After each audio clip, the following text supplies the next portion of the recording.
Assalamualaikum warahmatullahi wabarakatuh. Perkenalkan, kami dari kelompok 8 ingin melakukan uji coba larutan elektrolit dan non-elektrolit. Perkenalkan, saya Dery Sutarno, sebelah saya Cynthia Nurfadila, dan yang paling kiri adalah Alvino Nicholas Prasetya. Langsung saja kita ke uji cobanya. Sekarang alat dan bahan yang kita perlukan yaitu bahan yang kita pakai adalah ada air garam, ada air cuka, dan ada air gula. Dan untuk alat kita menggunakan batu baterai 9 volt dan kabel yang sudah dimodifikasi untuk alat uji coba kita. Dan mari kita lihat uji coba larutan elektrolit dan non-elektrolit. Yang pertama kita akan melakukan uji coba larutan air garam.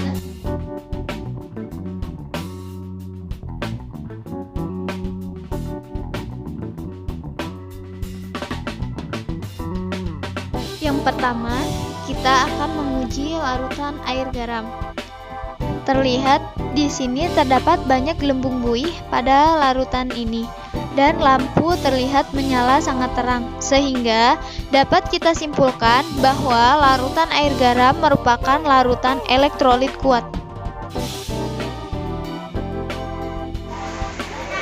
Jadi ini udah kita bersihkan. Sekarang yang kedua kita akan menguji larutan air cuka.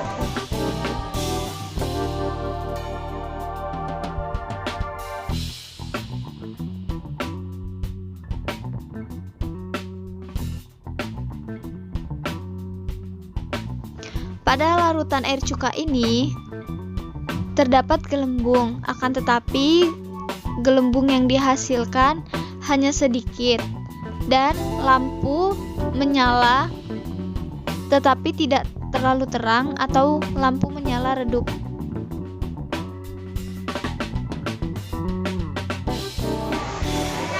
Jadi ini udah kita bersihkan.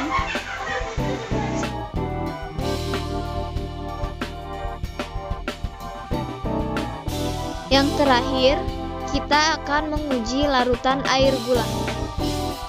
Terlihat pada larutan ini tidak terdapat gelembung atau buih dan lampu pun tidak menyala, sehingga dapat kita simpulkan bahwa larutan air gula merupakan larutan non-elektrolit.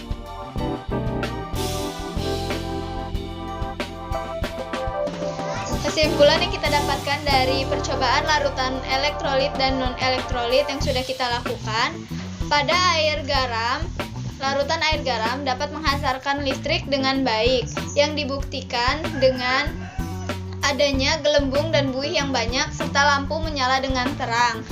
Jadi, larutan air garam adalah larutan elektrolit kuat. Dan yang kedua, yaitu kesimpulan dari larutan air cuka. Air cuka dapat menghantarkan listrik, akan tetapi tidak sebaik larutan air garam, sehingga disebut dengan larutan elektrolit lemah. Dengan dibuktikan dengan gelembung atau buih yang dihasilkan tidak sebanyak larutan air garam, dan lampu menyala tetapi tidak terang atau redup. Dan yang terakhir adalah larutan air gula. Larutan air gula adalah larutan yang tidak dapat menghantarkan arus listrik, sehingga disebut larutan non-elektrolit. Dibuktikan dengan tidak menyalanya lampu dan tidak terdapatnya buih di larutan tersebut. Sekian dari kelompok kami, kurang lebihnya mohon maaf. Wabillahi taufiq wal hidayah. Wassalamualaikum warahmatullahi wabarakatuh.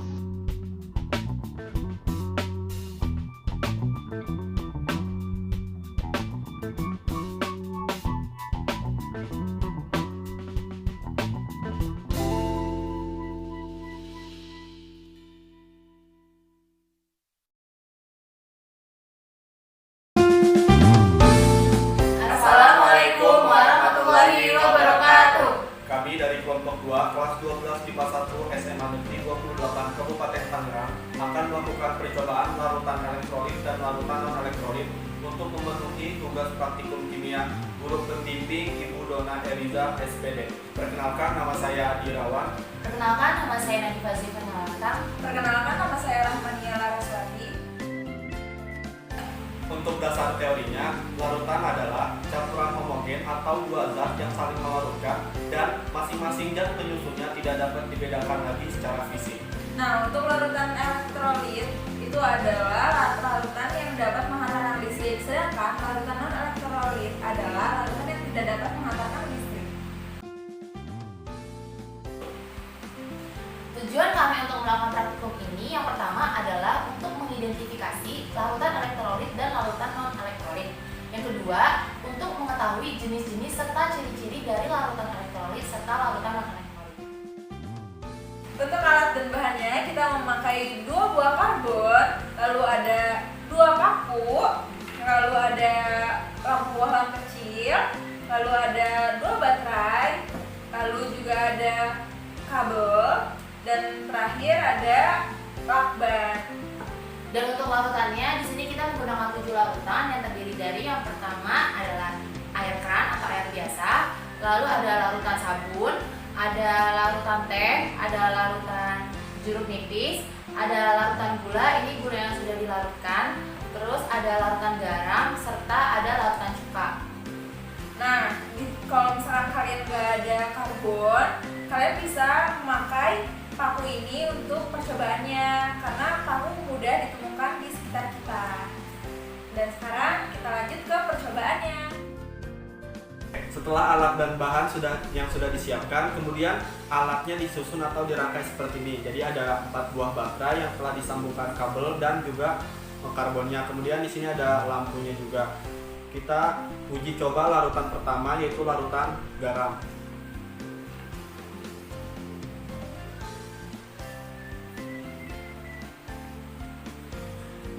Bisa dilihat larutan garam terdapat gelembung banyak, kemudian lampu dapat menyala, berarti terionisasi secara sempurna. Oke, larutan selanjutnya yaitu air sabun.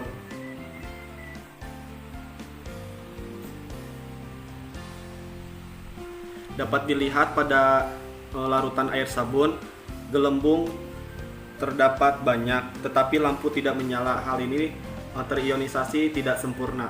Kemudian ada air keran.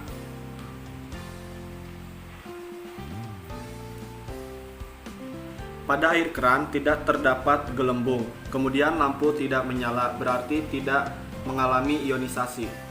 Larutan yang keempat adalah larutan gula.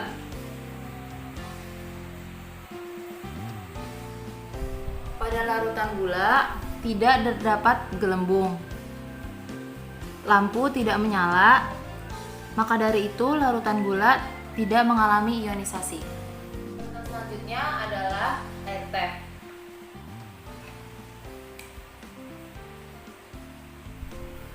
Pada air teh tidak terdapat gelembung, lampu tidak menyala, maka dari itu air teh tidak mengalami ionisasi. Nah, untuk selanjutnya kita memakai larutan jeruk nipis. Baik, ayo kita lihat apakah ada gelembungnya atau tidak.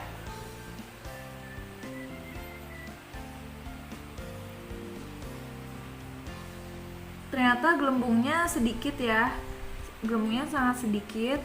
Lalu lampunya juga tidak menyala. Maka dari itu dia termasuk ionisasi tidak sempurna. Untuk yang terakhir kita memakai larutan cuka.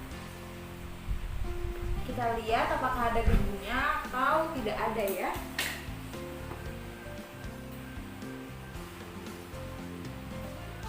Gelembung di sini ternyata cukup banyak, tetapi lampunya tidak menyala. Nah, maka dari itu dia masuk ke dalam ionisasi tidak sempurna. Jadi berdasarkan pada percobaan kali ini, dari 7 larutan yang sudah kita uji coba, terdapat 3 macam jenis larutan. Yang pertama ada larutan elektrolit kuat, yang kedua ada larutan elektrolit lemah, dan yang ketiga ada larutan non-elektrolit. Nah, yang termasuk larutan elektrolit kuat yaitu larutan garam dapur yang ditandai dengan gelembung yang banyak, lampu yang menyala dengan terang, serta terionisasi secara sempurna.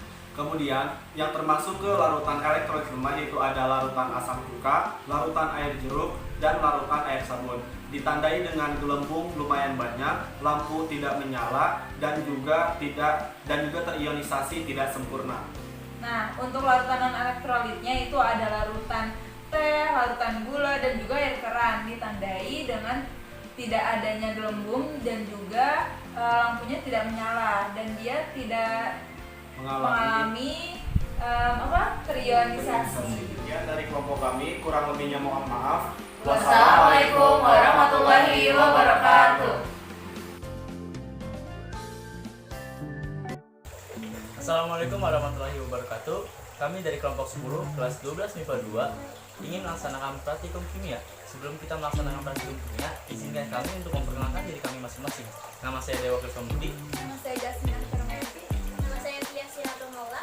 Kami dari SMA Negeri 28 Kabupaten Tangerang. Tujuan kami melaksanakan praktikum kali ini untuk memenuhi tugas praktikum kelas 12 yang dibimbing oleh Ibu Dona Elisa SPD selaku guru kimia SMA Negeri 28 Kabupaten Tangerang kelas 12. Judul yang akan kita coba di praktikum kali ini yaitu larutan elektrolit dan non elektrolit. Oke, saja kita akan membacakan tujuan dan teori dasar. Tujuannya akan dibacakan oleh Jasmine dan teori dasar akan dibacakan oleh Tia. Tujuan kami melakukan percobaan praktikum ini yang pertama untuk menguji beberapa larutan apakah termasuk larutan elektrolit atau non elektrolit. Tujuan yang kedua untuk mengetahui perbedaan ciri-ciri antara elektrolit kuat, elektrolit lemah, dan non elektrolit. Larutan elektrolit adalah larutan yang dapat menghantarkan arus listrik. Larutan elektrolit terbagi menjadi dua, yaitu elektrolit kuat dan elektrolit lemah. Larutan elektrolit kuat memiliki derajat ionisasi sebesar 1, karena larutan ini dapat terionisasi dengan sempurna. Sedangkan larutan elektrolit lemah adalah larutan elektrolit yang memiliki derajat lebih dari 0 kurang dari 1, karena larutan ini hanya dapat terionisasi sebagian. Larutan non-elektrolit adalah larutan yang tidak dapat menghantarkan arus listrik. Larutan ini memiliki derajat ionisasi sebesar 0. Oke, saya akan memberitahu alat dan bahannya. Yang pertama ada tisu, gunting, batu baterai, kabel, sendok, lampu, fitting, batang karbon, lakban, dan 7 gelas plastik yang diisi oleh air, teh, sabun, jeruk nipis, cuka, garam, gula, dan air untuk melarutkan isi dari 7 gelas plastik tersebut. Yang pertama, saya akan coba larutan gula dan larutan garam. Pertama, kita larutkan dulu. Ini kita tambahkan air. Terus kita aduk. Ini jika larutan gulanya sudah larut, sekarang kita cek alatnya dulu. Ini sudah dirangkai, tinggal kita pasang lampunya aja. Sebelumnya kita cek dulu, kita tempelkan di kedua batang karbonnya, ternyata menyala. Selanjutnya kita celupkan kedua batang karbon ini ke dalam larutannya, dan kita amati. Setelah kita amati, tadi pada larutan gula terlihat bahwa tidak adanya gelembung pada larutan gula maupun batang karbonnya, dan juga lampunya tidak menyala. Sebelum kita gunakan untuk larutan berikutnya, alangkah baiknya kita cuci dulu batang karbon ini. Setelah itu kita lap menggunakan tisu. Selanjutnya kita coba untuk larutan garam. Kita tambahkan air. Kemudian kita aduk. Kita celupkan batang karbon ini ke dalam larutan garam, dan kita amati pergerakan gelembung-gelembungnya. Setelah diamati, terlihat bahwa gelembung-gelembung pada batang karbon banyak dan juga pada larutan garamnya, dan juga lampu menyala. Oke, saya di sini akan mencoba dua larutan, yaitu larutan asam cuka dan juga larutan jeruk nipis. Pertama saya akan mencoba larutan asam cuka. Langsung saja kita celupkan dua batang karbon ini. Ini sebelumnya sudah dicuci, jadi nanti setiap coba selanjutnya dua batang karbon ini akan selalu dicuci. Oke, Oke, mari kita celupkan 2 batang karbon ini. Lalu kita amati bahwa 2 batang karbon ini memiliki gelembung tapi tidak banyak dan lampu pun tidak menyala. Oke, selanjutnya larutan yang akan saya coba yaitu larutan jeruk nipis. Tapi sebelumnya kita akan tambahkan air terlebih dahulu. Kita masukkan 2 batang karbon ini, lalu kita amati. Karena warna airnya pun tidak bening, maka kita tidak terlalu kelihatan, tapi kita bisa melihat secara detail kalau gelembung yang dikeluarkan hanya sedikit dan lampunya pun tidak menyala. Saya akan melakukan percobaan pada larutan air sabun, air teh, dan air keran. Saya akan mencoba pada larutan air sabun. Kita masukkan 2 buah batang karbon ke dalam larutan air sabun. Itu terlihat ada lumayan banyak gelembung, tetapi lampu tidak menyala. Percobaan kedua, saya memakai larutan air teh. Kita akan masukkan 2 buah batang karbon ke dalam larutan air teh. Terdapat sedikit gelembung, tetapi lampu tidak menyala. Percobaan yang ketiga, saya memakai air keran. Kita masukkan 2 buah batang karbon ke dalam air keran. Tidak terdapat gelembung dan lampu tidak menyala. Oke, tahap yang terakhir yaitu kesimpulan hasil dari uji coba yang sudah kami lakukan. Nah, yang pertama untuk larutan gula, tadi pada percobaan tidak terdapat gelembung pada batang karbon dan juga pada larutan gulanya, dan juga lampunya tidak menyala. Maka dapat disimpulkan bahwa larutan gula termasuk ke dalam larutan non-elektrolit. Sedangkan pada larutan garam, tadi terdapat banyak gelembung pada batang karbon dan juga larutannya, dan juga lampunya menyala. Maka dapat disimpulkan bahwa larutan garam termasuk ke dalam larutan elektrolit kuat. Selanjutnya, larutan asam cuka memiliki gelembung yang sedikit pada batang karbon dan lampunya tidak menyala. Maka kita bisa simpulkan bahwa larutan asam cuka yaitu elektrolit lemah. Selanjutnya, yang larutan jeruk nipis pun sama seperti larutan cuka, memiliki gelembung yang sedikit pada batang karbon dan lampunya pun tidak menyala, bahwa kita bisa sebut ini larutan elektrolit lemah. Pada larutan air sabun, pada batang karbonnya terdapat lumayan banyak gelembung dan lampu tidak menyala, yang menandakan bahwa larutan air sabun merupakan elektrolit lemah. Pada air teh, di batang karbonnya terdapat sedikit gelembung yang menandakan bahwa air teh merupakan elektrolit lemah.